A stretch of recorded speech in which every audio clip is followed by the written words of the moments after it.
नमस्कार विद्यार्थी मित्रांनो, मी अनिल पवार, विषय शिक्षक, जिल्हा परिषद उच्च प्राथमिक मराठी शाळा कवठळ, पंचायत समिती संग्रामपूर, जिल्हा बुलढाणा। आज आपण बघणार आहोत बघा इयत्ता 7वी विषय गणित, पाठ 4 कोण व कोणाच्या जोड्या। तर विद्यार्थी मित्रांनो, कोन कोन म्हणजे काय, तर त्याला इंग्रजीमध्ये अँगल्स म्हणतात। कोन ही आकृती दोन किरण जेव्हा एका बिंदूमध्ये जोडले जातात तेव्हा तयार होणारी आकृतीला कोन असे म्हणतात। हे आपण इयत्ता 5वी आणि 6वी मध्ये शिकलेलो आहे। कोनमापकाच्या सहाय्याने कोन कसा काढायचा हे सुद्धा शिकलेलो आहे। तर आपण या इयत्तेमध्ये कोनाचा अंतर्भाग व कोनाचा बाह्य भाग हे आपण पाहणार आहे। तर आता कोनाचा अंतर्भाग कशाला म्हणायचं, तर या ठिकाणी आपल्याला एक कोन दिलेला आहे। या कोनाच्या आतमध्ये जेवढे बिंदू दिसतात किंवा दोन किरणांच्या आतील भागात जे काही भाग दिसतो आपल्याला त्याला कोनाचा अंतर्भाग असे म्हणतात।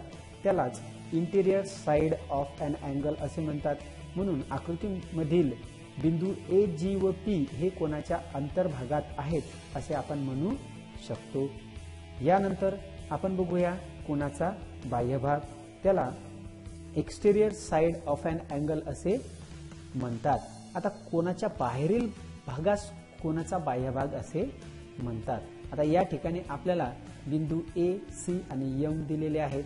तर ए, सी आणि एम हे जे बिंदू आहेत तर ते दिलेली जी आकृती आहे आपल्या समोर येणारी त्या आकृतीच्या बाहेरील भागात येतात आकृतीच्या, म्हणून याला कोनाचा बाह्य भाग असे म्हणतात। आता हे झाला कोनाचा अंतर्भाग आणि बाह्य भाग।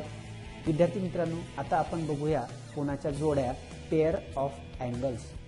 यामध्ये पहिली जोडी आहे कोटी कोनाची जोडी, त्यालाच complementary angle, pair of angles असे सुद्धा म्हणतात किंवा कॉम्प्लिमेंटरी अँगल्स असे म्हणतात। आता ज्या दोन कोनाच्या मापांची बेरीज ही 90 अंश असते, पहा ज्या दोन कोनाच्या मापाची बेरीज ही 90 अंश असते ते एकमेकाचे कोटी कोन असतात। आकृतीमध्ये आपल्याला समोर दोन कोन काढलेले आहेत, कोन एबीसी आणि कोन पीक्यूआर। तर यामध्ये कोन एबीसी, मापकोन एबीसी बरोबर 40 अंश आहे आणि मापकोन पीक्यूआर बरोबर 50 अंश आहे। या दोघांची जर आपण बेरीज केली तर ती येते 90 अंश। आणि आपले जो क्रायटेरिया आहे, ज्या दोन कोनाच्या मापाची बेरीज 90 अंश असते, मग या दोघांची 90 अंश, या दोन कोनाच्या मापाची बेरीज 90 अंश येते, म्हणून हे वरील दोन्ही कोन हे परस्परांचे कोटी कोन आहेत असे आपण म्हणतो। आता यानंतर आपण यावरील काही उदाहरणं बघूया की उदाहरण आपल्याला कशा प्रकारचे विचारले जातात। तर उदाहरण आपल्याला अशा प्रकारचे विचारतात की दोन पैकी एका कोनाचं माप हे आपल्याला दिलेलं असतं, दुसऱ्याचं आपल्याला शोधायचे असते। जसं की आपल्याला एक 40 दिलेला आहे आणि एक 80 दिलेला आहे। यामध्ये एक उदाहरण आपण सोडून पाहूया। आता या कोनाच्या कोटी कोनाचे माप काढण्यासाठी आपल्याला हे माहित असणे आवश्यक आहे की दोन कोटी कोनाच्या मापाची बेरीज 90 अंश असते, त्यालाच आपण कोटी कोन म्हणू शकतो। मग आता एकाचे माप आपल्याला 40 अंश दिलेला आहे, तर दुसऱ्याचे माप काढण्यासाठी आपण माहिती नाही म्हणून एक इंग्रजी अक्षर ए ते झेड पैकी कोणतेही एक एक्स मानू शकतो। म्हणून आता एका कोनाचे माप 40 अंश आहे तर दुसऱ्या कोनाचे माप एक्स मानू। मग एक कोन एक्स, दुसरा कोन 40 अंश, या दोघांची बेरीज किती असते 90 अंश। मग आपल्या समोर हे तयार झालेले एक समीकरण, आणि इयत्ता 6वी मध्ये आपण समीकरण कसं सोडवायचं हे शिकलेलो आहे। या ठिकाणी एक्स ची किंमत आपण काढतो, जसं की एक्स अधिक 40 आहे तर आपल्या दोन्ही बाजूतून 40 वजा करून, का, कारण आपल्याला एक्स ची किंमत काढायची आहे। किंवा हे झाली डावी बाजू, ही झाली उजवी बाजू। हे डाव्या बाजूला हे अधिक 40 आहेत तर उजव्या बाजूला गेल्यानंतर ते वजा 40 होतात, म्हणून एक्स बरोबर 90 वजा 40, या दोघांची वजाबाकी केली तर 50 अंश येते। म्हणून त्या कोनाचे माप बरोबर 50 अंश, त्या कोटी कोनाचे माप बरोबर 50 अंश आहे। यानंतर दुसरं उदाहरण आपण बघूया। दोन कोटी कोनाचे माप अनुक्रमे 2x व 7x आहे, तर त्या दोन कोनाचे अचूक माप काढा, हे आपल्याला सोडवायचं आहे। तर आपल्याला हे माहित असणं आवश्यक आहे की दोघांची मापांची बेरीज 90 अंश आहे। त्यापैकी एक कोन आपल्याला 2x दिलेला आहे तर दुसऱ्या कोनाचे माप आपल्याला 7x दिलेला आहे। समीकरण तयार करा पहिल्यासारखं। 2x पहिल्या कोनाचं माप अधिक 7x दुसऱ्या कोनाचं माप, या दोघांची बेरीज 90 अंश असते। आता या चलपद समान असणाऱ्या संख्यांची बेरीज होते, आपण समीकरणात शिकलेलो आहे।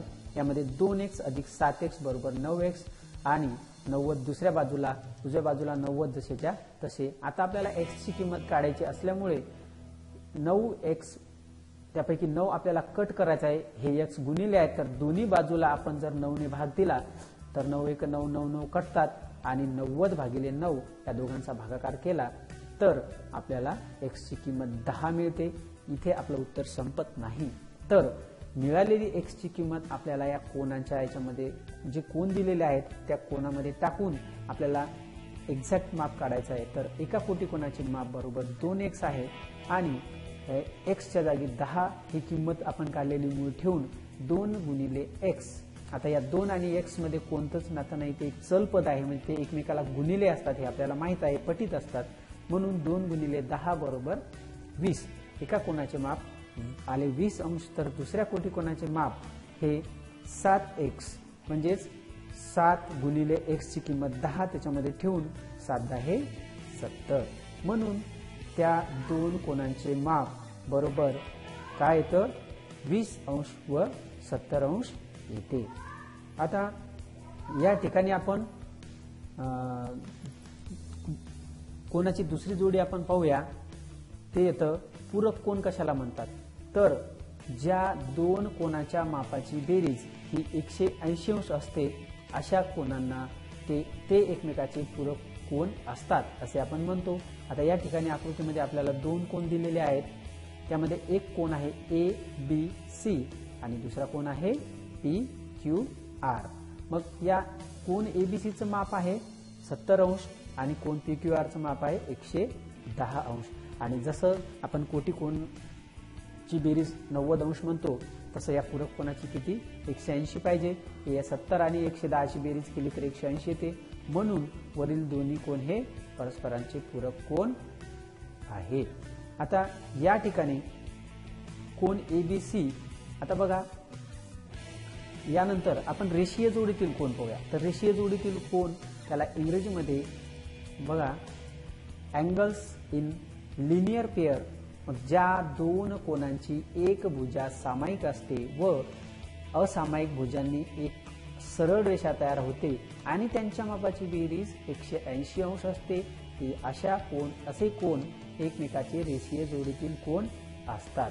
बघा 3 कंडिशन आपल्याला यामध्ये दिलेले आहेत, काय की हा कोन आहे, या ठिकाणी ही आकृती आहे, यामधील बाजू AB ही सामायिक आहे आणि हे जी बाजू BC आणि बाजू BD आहे ही असामायिक आहे, परंतु या दोघांनी एक सरळ रेषा तयार केलेली आहे।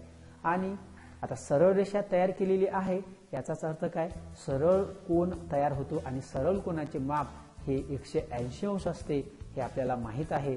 म्हणून हे जे कोन आहे कोन ABD बरोबर 115 अंश आणि कोन ABD बरोबर 65 अंश। पहा ABC बरोबर कोन 115 अंश आणि कोन ABD बरोबर 65 अंश, या दोघांची बेरीज केली तर 180 अंश येते आणि यांची एक भुजा AB सामायिक सुद्धा आहे आणि ज्या उरलेल्या बाजू आहेत त्या बाजूपासून एक सरळ रेषा सुद्धा तयार होते, म्हणून कोन ABC व कोन ABD हे काय आहेत, एकमेकाचे रेषीय कोन आहेत, म्हणजे रेषीय कोनाची जोडी अशी आपण त्याला म्हणू शकतो। त्यानंतर आता रेषीय जोडीतील कोन आणि पूरक कोन याच्यामध्ये फरक काय आहे, तर सर्व रेषीय जोडीतील कोन हे पूरक कोन असतात, परंतु काहीच पूरक कोन हे रेषीय जोडीतील कोन असतात।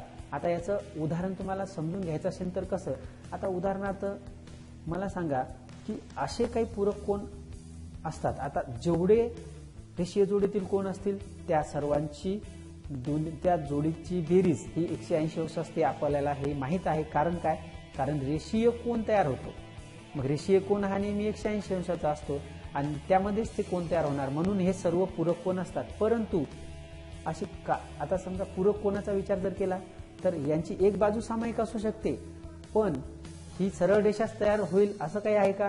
ही रेषा अशी सुद्धा तयार होऊ शकते, म्हणजे ते 180 त्यांचं माप येऊ शकत नाही. किंवा दोन वेगवेगळे सुद्धा कोन असतात, म्हणून आपल्या ह्या दोन्ही क्रायटेरियामध्ये ते बसू शकत नाहीत. म्हणजे जसं की ते सर्व रेषीय जोडीतील कोन हे पूरक कोन असतात, परंतु काहीच पूरक कोन हे रेषीय जोडीतील कोन असतात. यानंतर कोनाच्या जोड्या ज्या आहेत या, जसं आपण कोटी कोनाचं उदाहरण पाहिलं तसंच अगदी याचं सुद्धा उदाहरण आहे.